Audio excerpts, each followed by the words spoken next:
Hammaga assalomu alaykum, kanalimga xush kelibsizlar. Sizlarni yangi videomda ko'rib turganimdan juda ham xursandman. Bugungi videomizni motivatsion uborkadan boshladim. Vlogni tayyorlashni o'tgan haftadan boshlagandim. Videoga olishni o'tgan hafta biza to'qqa dam olishga bordik va to'qqa chiqishdan oldin uylarni chiroyli qilib uborka qilib, hamma joylarini tozalab, uyga qaytganimizda hamma joy toza, akkuratni turishni xohlaganim uchun kech bo'lishiga qaramasdan uborkalarimni qilib oldim.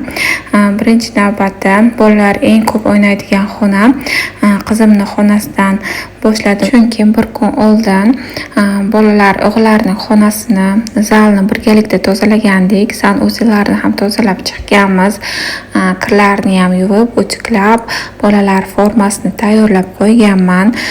Baribir to'qdan charchab kelamiz va shuning uchun hamma narsa toza va joyida turgan bo'lsa, o'zimga ham juda ham qulay va oson bo'ladi. Albatta yosh bola bilan juda ham qiyin. Hamma narsaga ulgurish yo'l baribir charchatadi. Shuning uchun hamma ishlarimni qilib qo'yib, undan keyin esa bemalol yo'lga otlansak bo'ladi deb o'yladim. Oralaringizda yosh bolaliklar juda ham ko'p. Farzandiga chiroyli va arzon narxlardagi kiyimlarni xarid qilmoqchi bo'lganlar, keyingi ma'lumotlar sizlar uchun juda ham foydali bo'ladi deb o'ylayman. Qizimga yozga shunaqangi chiroyli dvoyka zakaz qilgandim, yetib keldi. To'g'risi, narxlari arzon bo'lgani uchun men o'ylagandim unaqangi kачествоsi yaxshi bo'lmasa kerak deb, lekin aytganlaridek Xitoy original tovarlari ekan. Narxlari juda ham arzon, 60 ming ekan. Butun O'zbekiston bo'ylab dostavka qilar ekanlar. Shunaqangi chiroyli, kengina, yumshoq materiallari, mana cho'ntaklari ham bor. Brukchasini, mana futbolkasi, oppoqgina, yumshoq, yuvib ishlatasiz va shunaqangi chiroyli futbolочка, yana отдельно buni ham oldim. Bu dvoykamizning narxi 60 ming edi, futbolkamiz esa 40 ming. Juda ham yaxshi narx menimcha, chunki bitta dvoykani 120-130 mingga ham olardim qizimga. Kengina, chiroyli, akkuratniy, bog'chaga kiyishga juda ham yaxshi. Undan tashqari bunaqangi maychika bilan shortik ham oldim. Shunaqa narsalar ham bor.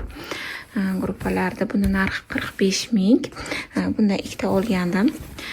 Bitta yaqin o'rtog'imizning farzandlari eksak, ularga olgandim. Shunaqangi chiroyli, bu ham yumshoqgina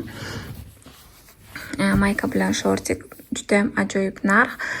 Sizlar ham albatta guruhlarga qo'shilib olib, farzandlaringizga va o'zlaringiz uchun ham chiroyli tovarlari bor, qo'shilib olib o'zlaringizni va farzandlaringizni albatta xursand qilinglar. Opisaniyada albatta silkasini qoldiraman. Men esa uborkamni davom ettiraman. Endi esa spalnimni tozalashga o'tamiz.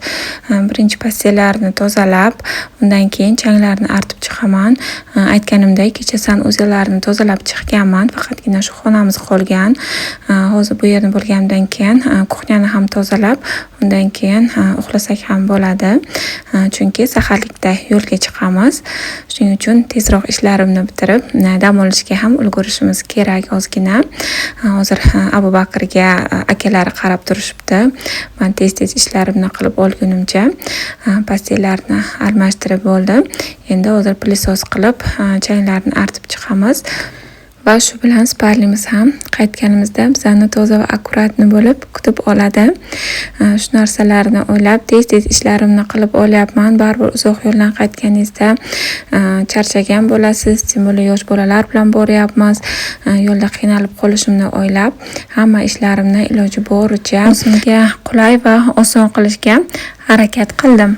To'qqa borganimizdan keyin Telegram kanalimda chiroyli rasm va videolarni ham joylashtirgandi va ko'pchilik kimlar bilan borgansizlar deb savol berishgandi.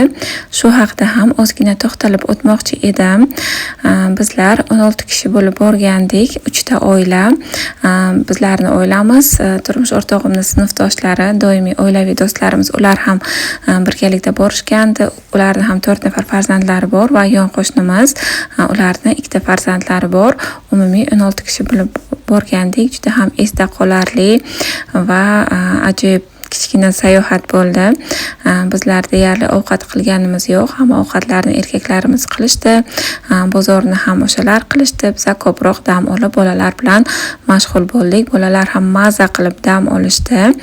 Faqatgina Buxorodan chiqayotgan paytda zavtraklarni va bozor ocharni xo'jayinim qilib chiqdilar. Hozir bularni ham sizlarga ko'rsatib o'taman. Bu yerda mana sosiskalarni qovurib oldim. 2 pachka sosiska va 30 ta tuxum. Bir kunda yeymizmi, 2 kunda yeymizmi bilmayman. Bularni ham tayyorlab qo'ydim. Yana hozirga xolodilnikda zavtrak uchun narsalarimiz bor, ularni ham ko'rsataman. Hozir xolodilnikdagi deyarli hamma narsani olib ketamiz. Bu yerda mana blinchik qilgandim. Blinchiklarim turibdi. Bularni ham olib ketamiz yo'lda, chunki uyda hech kim qolmaydi. Sir, bu yerda dovcha bor. Ozgina chereshnya, kolbasa, pryanik, keks. Xullas shunaqa narsalar. Bu yoqda ham go'sht, yana pasta ham go'sht bor. Bu shashlikning qiymasi, bolgarskiy. Xullas pasta yana ovishlar bor. Bu yoqda yana narsalar. Xullas xolodilnikimiz deyarli bo'shab qoladi. Va bu yerda yana kirilishka ham bor ekan. Bu yerda suvlarni qo'ydim. Muzlagandan keyin go'shtni oldiga qo'yamiz, buzilib qolmasligi uchun va sizlar uchun bitta life hack. Biror joyga dam olishga ketganlaringizda обязательно shunaqa bitta zagotovka taxlab keyin ketinglar. Bizda hozir golubtsi, assorti, karamlik, tokbarlik va bolgarskiylik va zavtrak uchun sirnik ham tayyorlab qo'yganman tvorogdan. Kelganimizda уже tayyor ужинimiz va tayyor zavtrakimiz bo'ladi. Yo'lga ertalab saharlikda chiqamiz va zavtrak ham o'shdan ichida bo'ladi. Biror joyda to'xtab zavtrak qilmoqchi emasmiz. Vaqtni tejash uchun, shuning uchun hammani zavtrakini отдельно konteynerlarga taqsimlab, undan keyin berib chiqamiz. Hozir уже gazda tayyorlaydigan narsalar qolmadi. Shuning uchun gazlarimni ham bitta artib olib, tozalab, undan keyin kuxnyani tozalab, keyin dam olishga kirsam ham bo'ladi. Sizlarga o'tgan videolarda ko'rsatgandim antijir salfetkalarimni. Hozir ham ko'rishlaringiz mumkin. Yog' sachraganlarini tozalab oladi va asosiysi hech qanaqa iz qoldirmaydi. Shu tomonlama menga juda ham yoqadi bu salfetkalar. Gaz, choynak va stoleshnichalarimni hamma joyini artib olib, endi esa pilisoz qilib bitta pollarni artib chiqsam, kuxnyam ham kelganimda top-toza va ishlashimga tayyor bo'lib turadi. Bu hovliga ko'chib kelganimizdan buyon birinchi marta biror yoqqa chiqyapmiz oilaviy. Bundan oldin chiqqanimizda faqat oyijonning uylaridan borganmiz va qaytganimizda bizani doim biror kishi kutib olgan. Bu safar unaqa bo'lmaydi.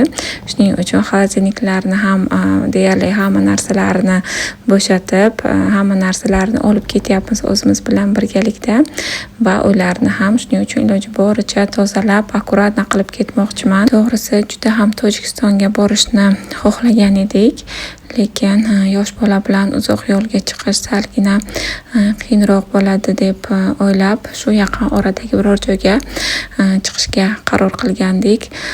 Baribir ham yo'lda yoki chegarada qanaqadir muammolar kelib chiqishi mumkinligini o'ylab, xudo xohlasa endi kelasi yili oilaviy albatta Tojikistonga ham sayohatga borishni niyat qilib qo'ydik. Bu niyatimizga ham yetamiz deb o'ylayman. Xullas hamma ishlarimni o'zim o'ylaganday, o'zim xohlaganday qilib, soat 5:30da yo'lga chiqdik. Soat 11:30larda уже Shahrsabz shahrining Meraki dam olish maskaniga yetib keldik va kelganimizdan keyin erkaklarimiz biz uchun har tomonlama qulay va ko'nglimizga yoqadigan chiroyli dacha topib berishdi. Sharoitlar anchagina yaxshi.